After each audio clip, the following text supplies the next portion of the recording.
আসসালামু আলাইকুম। সবাই কেমন আছেন? আমরা ভালো আছি আলহামদুলিল্লাহ। সবাইকে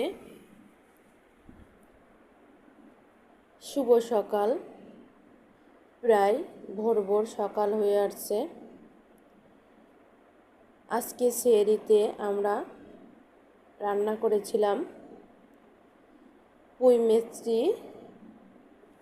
চিংড়ি মাছ, ক্ষীরা, আলু, টমেটো দিয়ে একসাথে।